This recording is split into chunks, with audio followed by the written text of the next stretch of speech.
Hi, so I'm Angela, I'm Trace.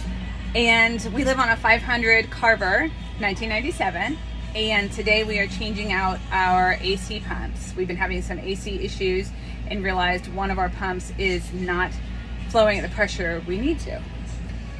Yes, the pumps are magnetic pumps. They protect themselves.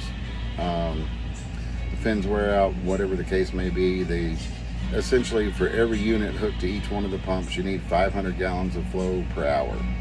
You can take that down to the minutes with what they are all rated in, where we have two Dometic 1,000 gallon per hour pumps running 5 AC systems.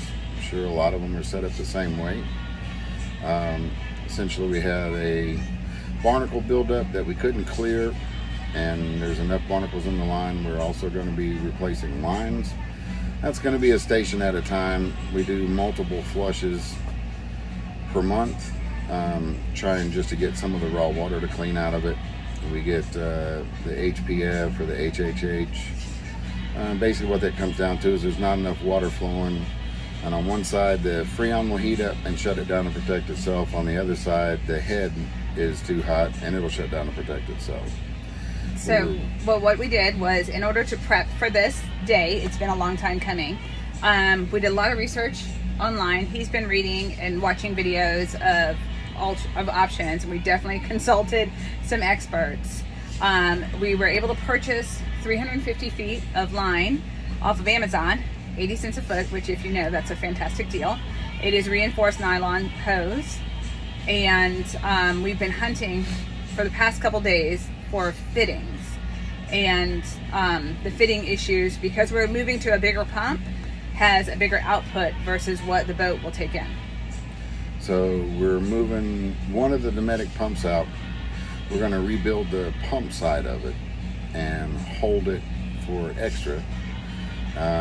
Right now I have the feeds crisscrossed.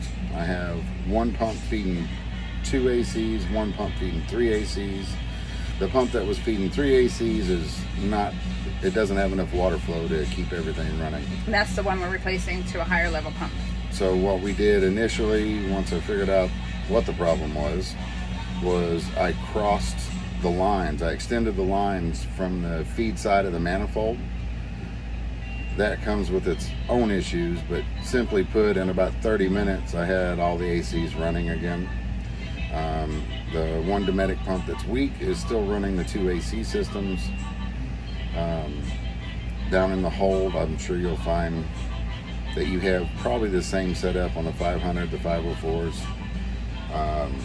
But basically I just extended the line and crossed the feed pumps over to the manifold. So what we're doing for the whole project is we are replacing lines, the input and the output lines of all 5 units, and we're also replacing the pumps. And after a lot of research, we decided that it's 50-50 whichever way you do. We're going to replace the pumps first. We'll be doing that today, and then we'll be working one unit at a time to replace the lines, and that's going to be a several week process. So stay tuned, and we will hopefully provide a time lapse if we're good at this. I don't know. We'll see. So hopefully we'll provide a time lapse, but we'll definitely share pictures as we go. Wish us luck.